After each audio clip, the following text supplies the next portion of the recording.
Hello po ba? Sige, umpisa tayo. Ba? Iyan nyo na din.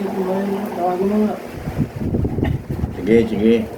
Turn your Bible, chapter 15. 1 to 20 ng Matthew. Opening verse. Verse 9. Chapter 15, verse 9, opening verse. Sabi diyan, ina naman siya yan?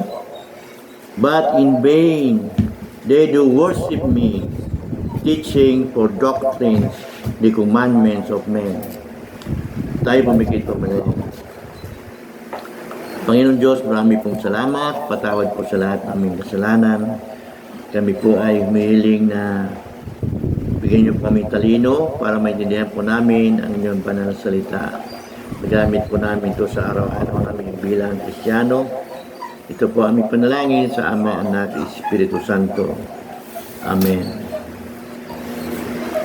Pamagat ng mensahe, The Tragedy of Wrong Doctrine.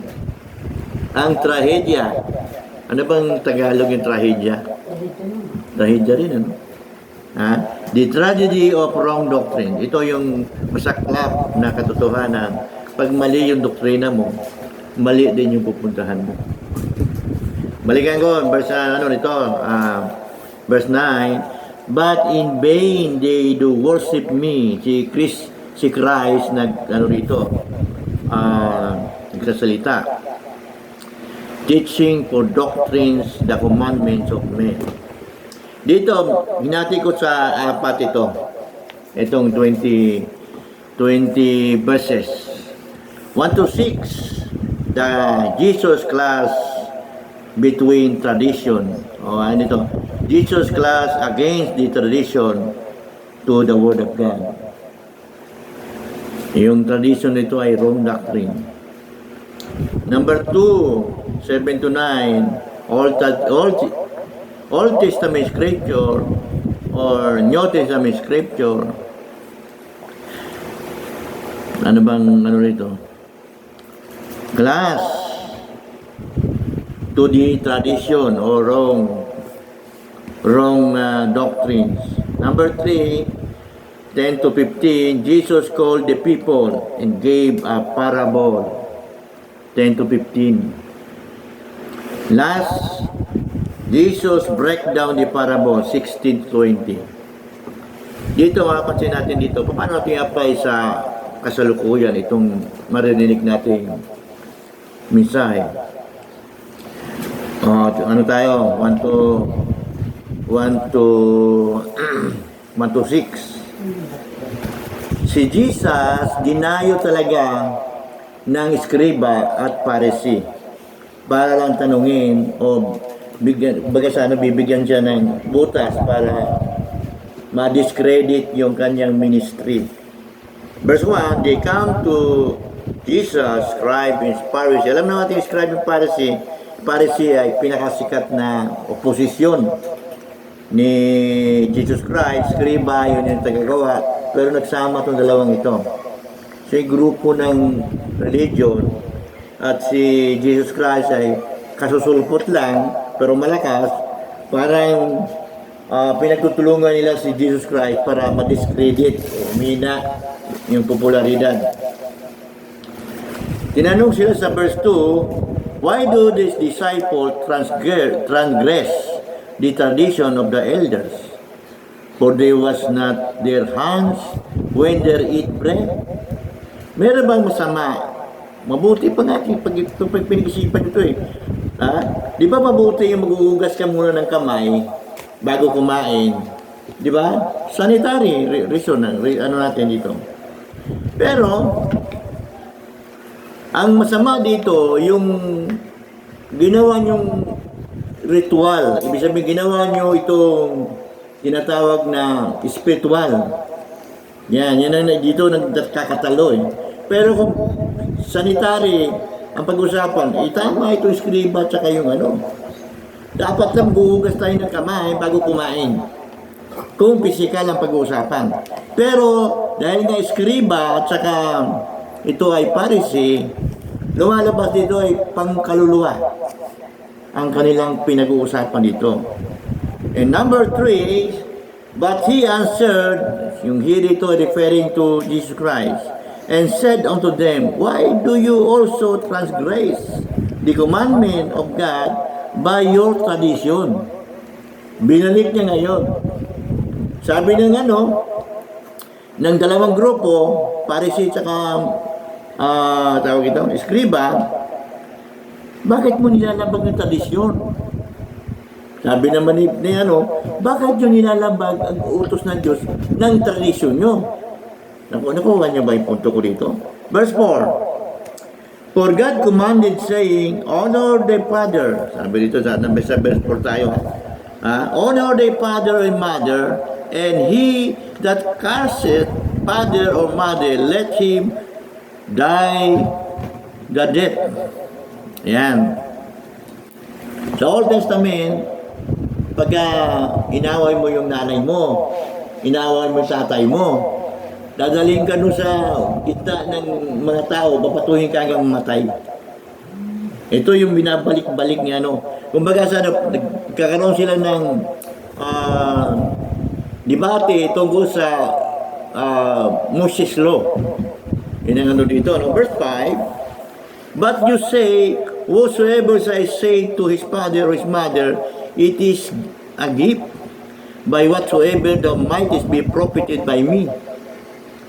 And honor not his father or his mother, he shall be free. Ibig sabihin, nakukuha sa lagay. Di ba? Yung mga nung araw, mga middle age, yung RCC, meron silang doktrina ron na kaya sila merong purgatorio. Ano yung purgatorio? Pag namatay yung tao sa kanilang paniniwala, andun na purgatorio. Tapos, bubulungan mo yung pare. Gusto ko yung tatay ko, lolo ko, o kapatid ko, mapunta na sa langit. Magkano ba yung panalangin? Ganon. Ginawang commercial ang spiritual. Kuha nyo? Saan tayo? Sabi sa verse 6, and honor not his father or his mother, he shall be free. Hindi na siya babatuhin. Di ba? Binaliwala na yung salita ng Diyos. Thus have you made the commandment of God of non-effect by your tradition. Yan ang dyan, Sabi pa sa 7, haba ng salita ni Jesus Christ, ye hypocrites. Ano nyo na hypocrite? Mapag-imbabaw. Yan. Plastic. Mabait ka pag maraming tao. Para pag magsasalbahe ka na, ay, ano ka na? Ganon, Well, did Isaiah prophesy of you? Sabi dito, these people drawing nigh unto me with their mouth, and honored me with their lips, but his heart is far from me. Yan. Pag binasa natin yung Isaiah chapter 29 verse 13, Ezekiel 33. 33, halos pareho yan. Verse 9, ito yung ating rito. Opening verse. Ito yung ating pinagkunan ng title. Ang title natin ay The Tragedy of Wrong Doctrine. Sabi diyan, but in vain they do worship me, teaching for doctrines, the commandment of men. Ito dapat pag-ingat. Paano ba natin maiwasan yung tinatawag na man-made doctrines? Just read the Bible. Kasi pag hindi ka nagbasa ng Biblia, paikot-ikotin ka na reliyon, iikot ka, bakit? Wala kang pundasyon No. Wala kang knowledge tungkol kay Jesus Christ. Ano sabi ng ibang mga pastor? If you are ignorant in the Bible, automatically you are ignorant in Christ. Yan ang dito. Nasaan na tayo? Verse 10. Ginawa dito ni Jesus Christ kasi para mapahiya yung eskriba. tumawag siya ng mga tao, pansin sa verse 10. And he called the multitude, and he said unto them, hear and understand. Tinawag niya yung mga ano sila ron kung sino mawawatak sa nag-aagawa sila sa tao. Yung mga religion, ganyan Dito kasama yung maganda. Kapuntang impyerno. Di ba? Sa verse 10, verse 11, not that which goeth into the mouth defileth a man. Ibig sabihin, lahat ng dumadaan sa bibig mo, hindi nakakadumi sa tao. The word defile here, spiritual. But which cometh out of the mouth, yung lumalabas sa bunganga mo, this defileth a man. Di ba? Baliktad, lumalabas, delikado na madumihan yung kaluluwa mo. Verse 12, they came his disciple and said unto him, knowest thou that the Pharisees were offended after they heard the saying? Nagdamdam ang mga Pariseo nung sinabi niya ang mga bagay na ito. Ibig sabihin, tinamaan ang mga Pariseo. Verse 13, but he answered and said, every plant which my heavenly Father had not planted shall be rooted up. Alam niyo ba yung sa probinsya? Yung mga halaman tumutubo dyan na hindi naman pinapakinabangan ng binubunot yan. Gusto nang makasaka, ang tutubo dyan, mapapakinabangan. Parang tao yan, pag hindi ka pinapakinabangan, bubunutin ka ng Diyos, dadalhin ka sa apoy. Yun ang kwento dyan. Di ba? Saan tayo? Verse 14. But he answered and said, every plant, tapos na tayo ito. Verse 14. Let them alone. Papayaan mo sila. Sabi ni isipin mo. Alam mo si Jesus Christ, pag inano mo yung mission niya, gusto niya lahat mas-save. Pero dito, hindi Hindi niya, yung mga nagtuturo ng mali, sabihan ka ng Panginoon, ni Kristo, let them alone, papayaan mo sila. But they be blind leaders of the blind. And if the blind lead the blind, both shall fall into the ditch. Dito yung hindi naman bangin. Yung pwede ka mapilay, pwede ka rin mamatay. Milambang. Naku, paano kaya ito? Ganyan ang dito. Wala na. Nagdalawig na ito. Saan ang ito? Sa kanya, Asa na tayo?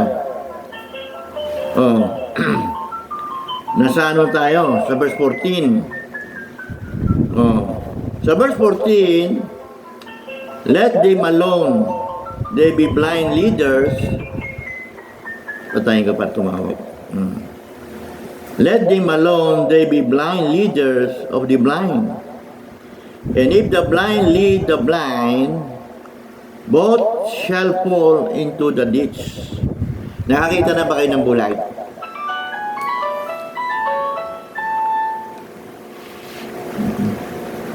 Nakakita na kayo ng bulag? Karamihan sa bulag, pag inaakay, yung umakay, hindi bulag. Lalo na sa yun si kilala mo ba yun? Yung malaki katawan dati, malaking katawan, yung taga-pundakan ng batay na. Si Pilo, yung laking katawan nun. Nakita siya ng sa may blooming tree. Bulag. Narinig niya yung tren. Pero walang umakay sa kanya. Paikot-ikot. Hindi niya umalis sa release. Pagkikot siya. Meron talagang pumunta doon na, umalis ka dyan. Tren na yung aakay sa'yo dyan. Hindi tao. Yun ang dyan. Ito, sabi niya rito, kapag bulag, bulag na ang aakay sa kanya bulag, pag umutang bangin yun, o lambang, pareho sila pulo. Ganyan ang nangyayari dito.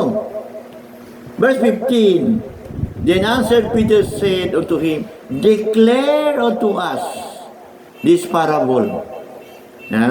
Sabi niya sa 16, sabi ni Jesus Christ, And Jesus said, are you also yet without understanding? Isipin mo, hindi, sila Apostol Pablo, mga tigasin sa ano yan, pero hindi sila, si Pangatos Peter, mga tigasin sa Biblia, pero hindi naintindihan, Tayo, naintindihan natin kasi, Sabi sa 17, do not ye yet understand that whosoever entered in at the mouth goeth into the belly. Ito na naman. Inaano ko to para tumawag. Sabi sa verse 17, do not yet understand that whatsoever entereth in at the mouth, kasi niyo yung lahat ng kakainin mo, ano bang paborito mong ulam, yung miski hindi mo paborito, pag kinain mo yan, sabi ni Jesus Christ, sabi dito, go into the belly, pupunta sa tiyan mo, and is cast out into the drought. Pag galing sa tiyan mo, saan pupunta yung pagkain mo? Sa CR. Yun ang ano doon. Ibig sabihin, may diferensya yung kanilang pang-unawa. Kung yung pagkain mo, physically, papunta siya. Di ba? Pero pag spiritual, hindi mo pwede yung tradisyon mo, physical, gagawin mo spiritual. Di ba? Amit sa verse 18, hindi naman siya, nabanda siguro. Sa verse 18, but those things which proceeded out of the mouth come forth from the heart, and they defile the man. Ito ang mano nyo. Ang mga technique dito, ganito. Pag kayo nagagalit,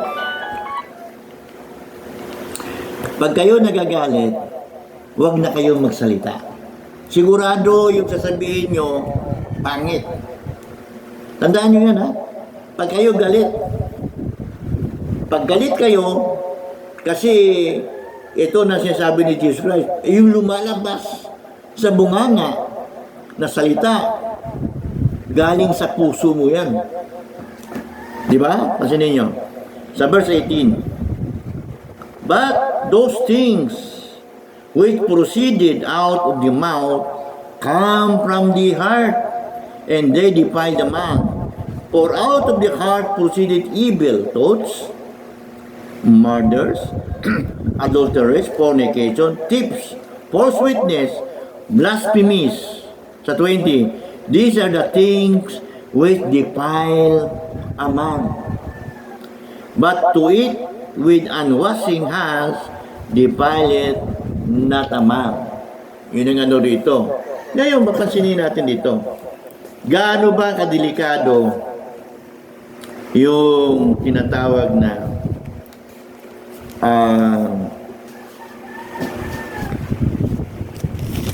wrong doctrines.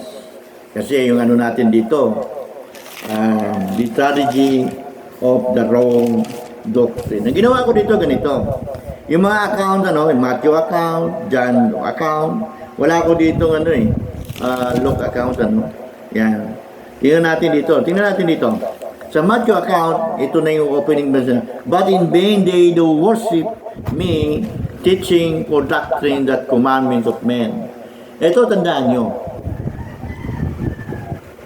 Hindi nyo mahahalata ang maling doktrina hanggat hindi kayo masidhi, serious sa pagbabasa ng Biblia. Di ba? Mark 7:13, pasinin nyo. Howbeit in vain do they worship me, teaching for doctrines the commandments of men. Verse 13, making the word of God of none effect through your tradition, which move, deliver, and many such like things do ye. Yan ang ano dito, no? Kasi Malalaman natin yan, ipaparalel natin to sa ibang mga sa ibang mga yung versikulo. John 4:24, pansinin nyo.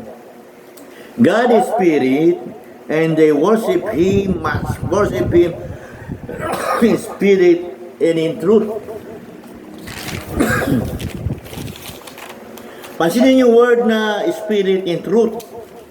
Kasi pagka ikaw ay naniniwala sa isang mali na doktrina, babagsak ka dito sa tinatawag na truth.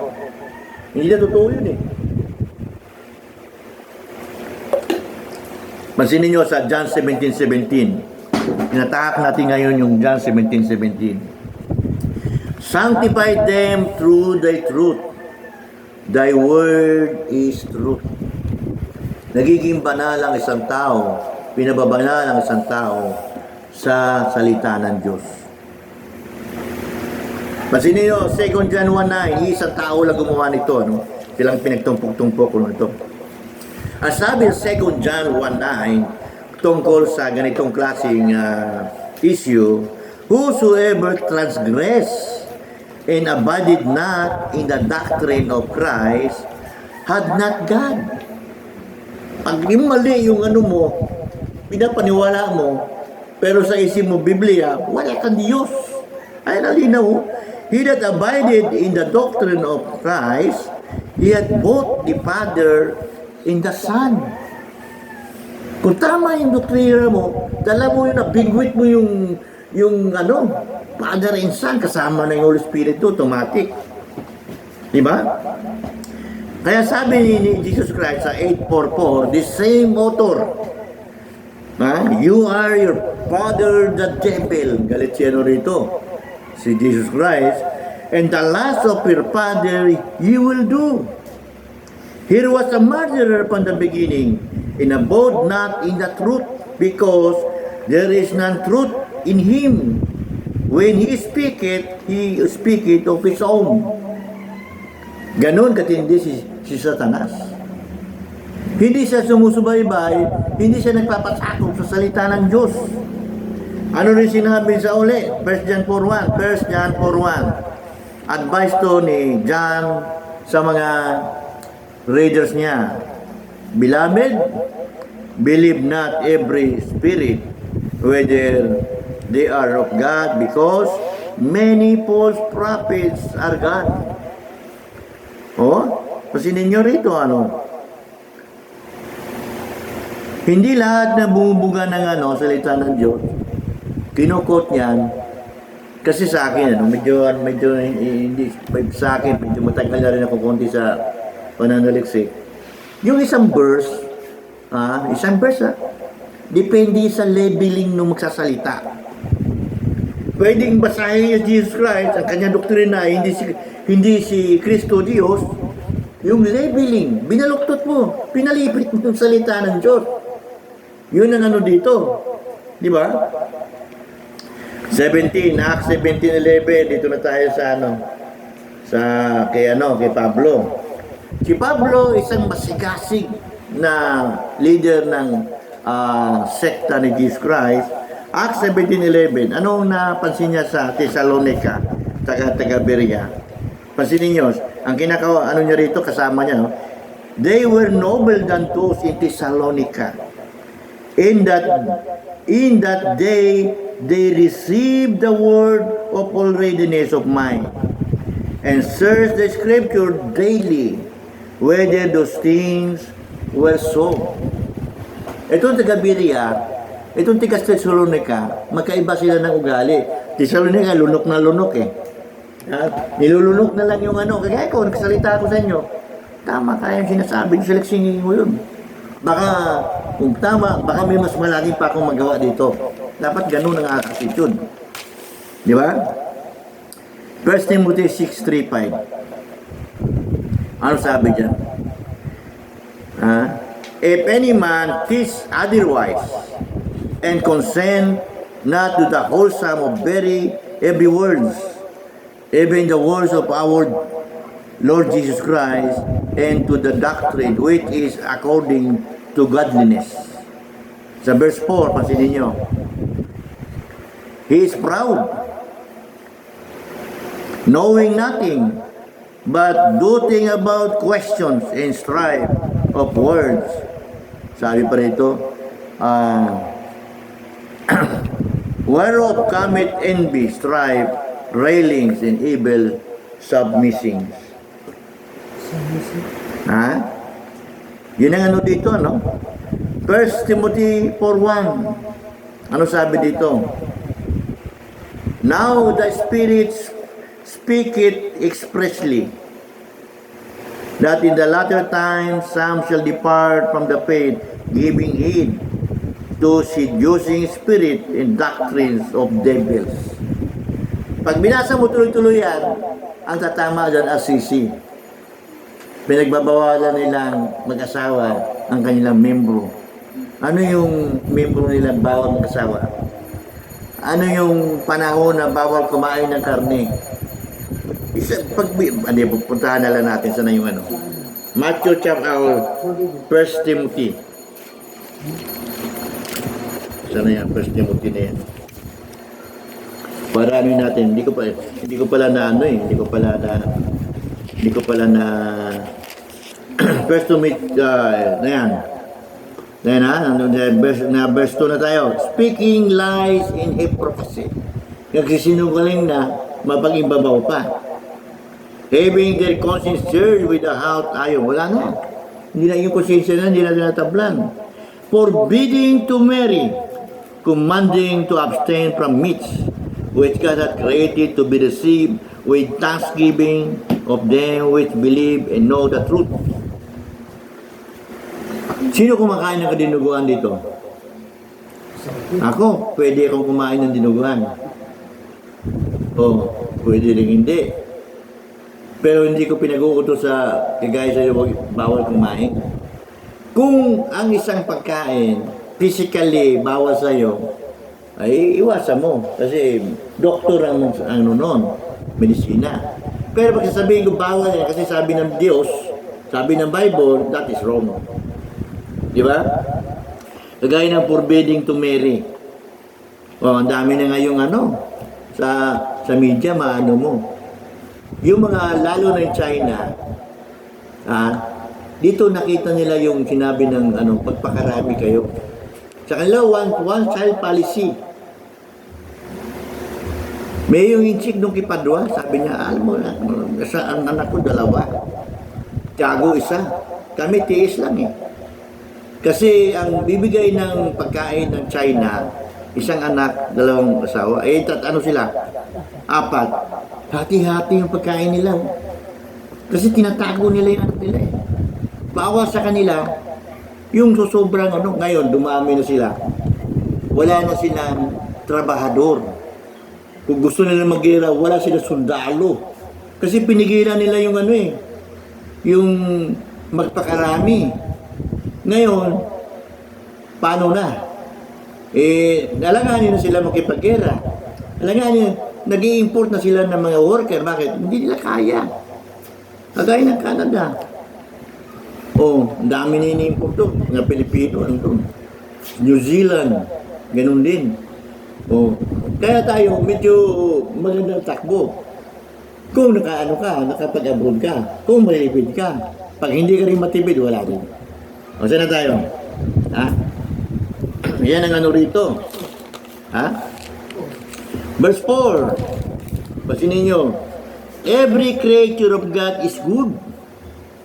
Nothing to be refused. If it be received with thanksgiving. Maraming kumakain, tayo magpasalamat sa Diyos. Kain siya, busog, okay na, tulog na. Wala panalangin. Di ba? Yan ang ano dyan. Kaya dito, mapansin natin dito, no? Meron akong ginawa rito outside, sandali yan. Yan. Itong inaano natin dito, yung doktrina to, i-apply natin sa ano. Siguro naririnig nyo yung ano, no?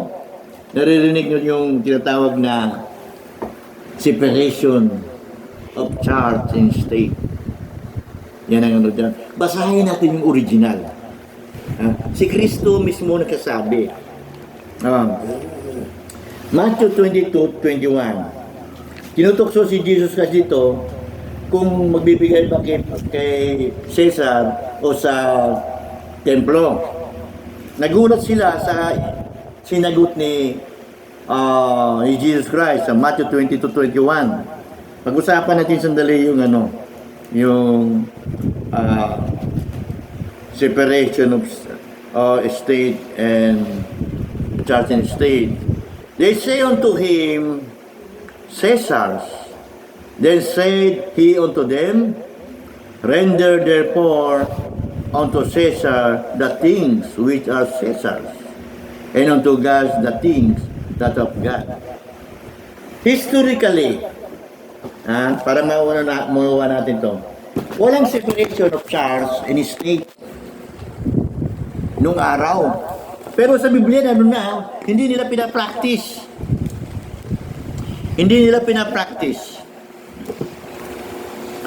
Ngayon, nung kumalat na yung mga doktrina ng Kristiyano doon sa Roman Empire, walang no law about separation of church and state.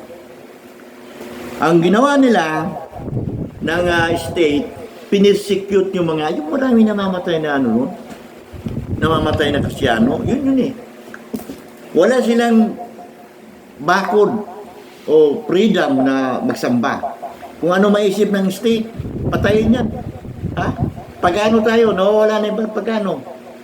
Sabi nga nalimutan ko yung isa na, sabi niya, pero yung ating mga templo, sarado na.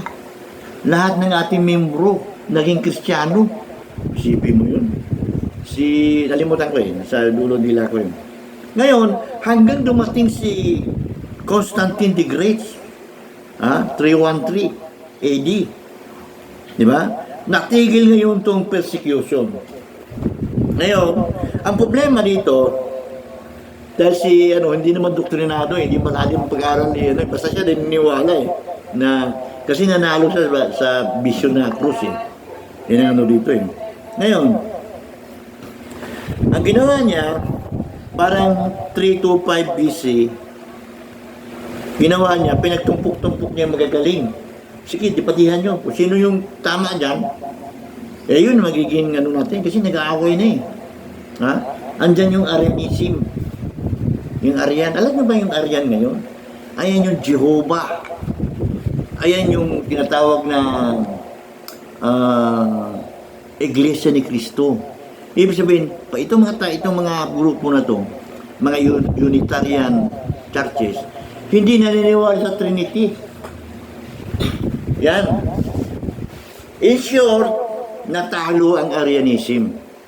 Kasi magaling si Arian. Ang problema, mas magaling yung kayong totoo. Ang daming mga totoo na gagaling. Iba-ibang mga century. Pagdating ng 4th century, na-condemn yung Arianism. Kumbaga sinabi ng wala naman cellphone ng araw. Fake news kayo, fake news. Ganon ang nangyari doon sa Arianism. Pero bagamat na-condemn sila, hindi naman sila totally nawala.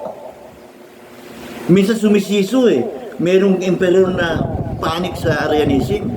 Yun na naman, problema na naman nila yun. Nakaupo na naman yung Arian sa trono. Hanggang sa lumakad ng panahon. Nagkaroon na ng tinatawag na, alam nyo ba kung sino yun? Alam ni Pasulin dito Si William Roger ba yun? 1644. Siya yung Baptist minister, si Roger Williams. 1644. Pagdating ng 18th century, si Thomas Jefferson, nabuo yung separation of church and state. Ito yung historical. Nakadikit sila doon sa Matthew 22:21. Pero pag binasa mo sa Google, itong 1987, talagang meron, pwedeng yung church, pwede mag-induso Pwede silang bumatikos. Pero hindi lalagpas sa human rights. Ngayon, iba na.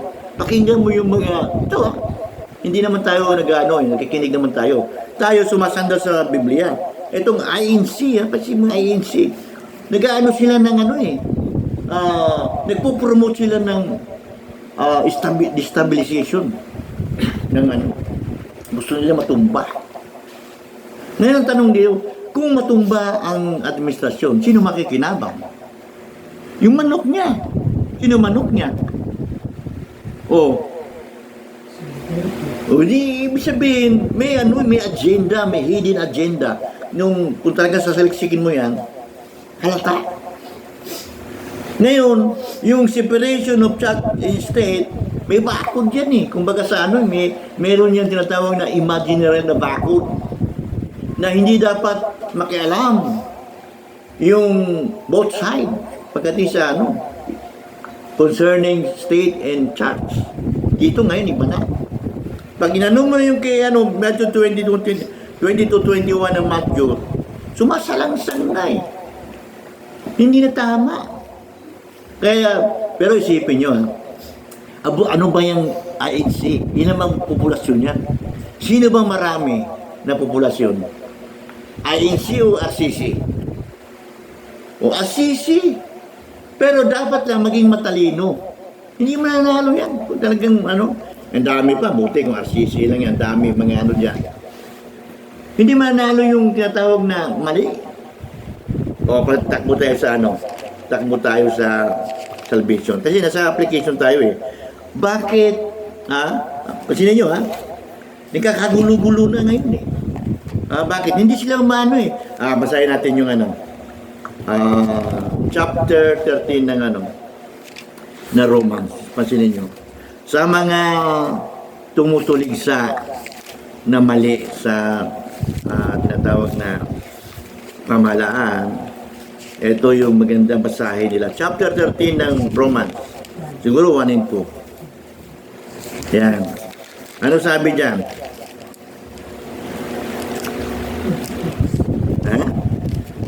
Sabi chapter 13, let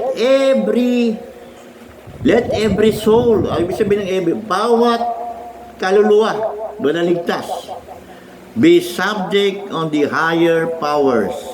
For there is no power but of God. The power that be ordained of God. Lahat ng tinatawag na gobyerno ang nagtukod niyan o nag-establish niyan, Diyos. Pwedeng sabihin mo, yung bang komunista? Ano ba ng yan?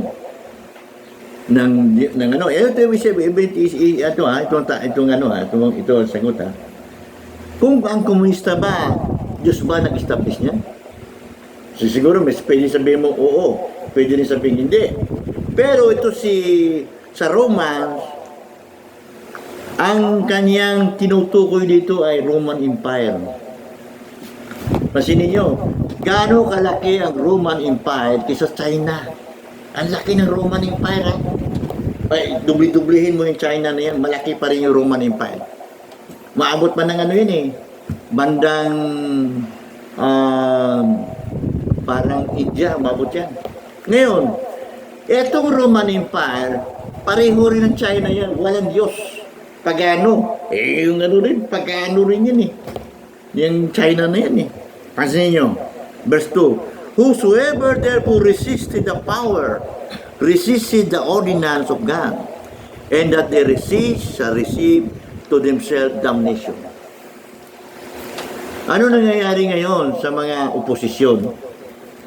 Hindi naman tayo nagalo ito eh. Sabi ko nga, lahat ng dumidikit kasi mali eh, nakikita ko eh. Lahat ng lumidikit kay Duterte, minamalas. Magturo kayo. Bakit? Sumasalangsang sila sa Bible eh. Ito ang totoo niyan. Iwanan natin yan. Sa salvation tayong rito. Pansinin nyo, kung Acts chapter 15. Bakit nga ba marami ngayong klaseng doktrina pero hindi ligtas? Di ba? Kanina, inano natin yung ugat. Sinasanggaling yung separation of church and state. Ito naman ugat. Itong chapter 15, the first council of Jerusalem. Andun lahat yung lahat ng apostol. Bibigyan natin ng ano, pinakamahirap na, pinakamahirap basahin at interpret. Hebrew. Ano pa? James. Mahirap ano yung dalawang yan. James, Hebrew, ano pa? Yan ang pinakamahirap eh. Di ba? O palagay mo na lang na yung Revelation, mahirap din. Ngayon, para maano natin yan, maunawaan natin yan. Itong council na to, lahat na sumulat ng mga epistle, andun sa council na yan. Iisa lang ang sagot nila paano masisave ang tao. Pasin ninyo. Sa verse 1, nagkaroon silang problema, sabi dito sa verse 1, sa 15 ng Acts, and certain men which came down from Judea told the brethren and said, except you be circumcised after the manner of Moses, you cannot be saved.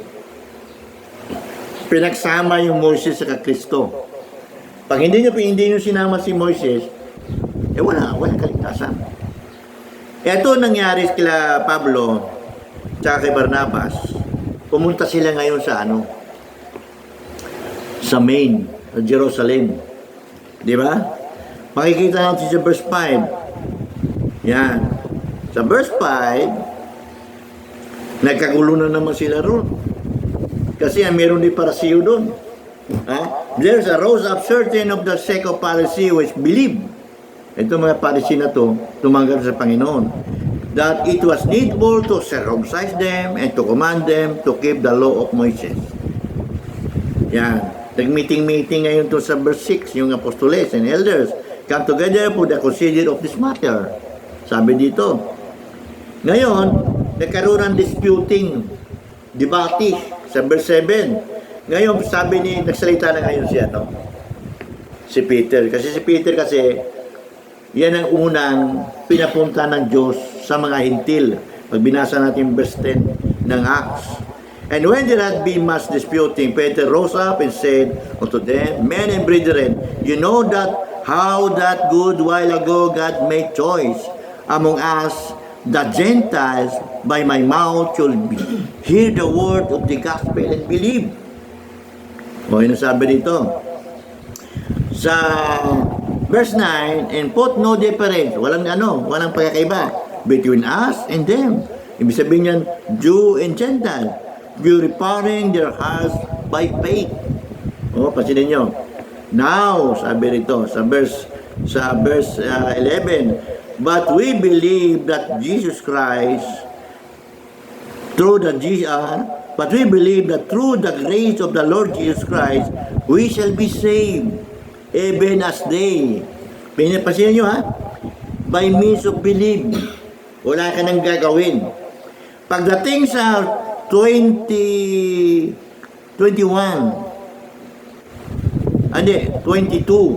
Pansinin nyo lahat na ng apostol nandito na. Kung magtatanong ka, bakit sa James napakahirap? Umuo rin si James dito. Si Pablo, umuo rin. Si Peter, lalo na. Ano sabi dito? Lahat sila, isang Timoteo then pleased eat the apostles. Natuwa yung mga apostoles and elders with the whole church. Pansinin nyo Ako, sa aking pag-aaral, dito ko dinadala yung kaluluwa sa chapter 15 ng Mateo. Ito yung first and original council of apostoles. Yung ibang council, wala na. Mayroong mga iba doon, mayroon na hindi maganda. On company to Antioch, 22. To send them chosen men of their own company to Antioch with Paul and Barnabas, namely Judas, son named Barsabas, and Silas, chief men among the brethren. Dito sila nagkaisa by the grace of God. Believe in Christ. Ito lang. Huwag mo nang huwag mo nang lituhin yung kaluluwa mo. Pag sinabi mong Hebrew, lalo yung chapter 6 ng Hebrew, mahirap i-anuhin yan. Ito guide mo. Hindi ka maliligaw. Yung chapter 15 ng Acts. Kaya dito, mapapansin natin, importante, meron kang formula. Ang formula mo, pag ito yung salvation, si Kristo, ayan, chapter 15. Pag separation of church and state, ayun, chapter 22, 21 ng ano. Huwag tayong lalayo dyan. Pag-explain mo siguradong biblical. Tayo pumigit po manalangin. Panginoon Diyos, maraming salamat. Patawad po sa lahat ng aming kasalanan. Panginoon, kahit papano nawa may sumabit po sa aming pag-isip, sa aming puso, na dapat na magbasa kami ng Biblia para ang mga kalaban nagbabasa rin ng Biblia, pero tabingi ang kanilang pangunawa kasi out of context ang kanilang pag-iisip. Ito po aming panalangin sa Ama ng Espiritu Santo. Amen. Thank you.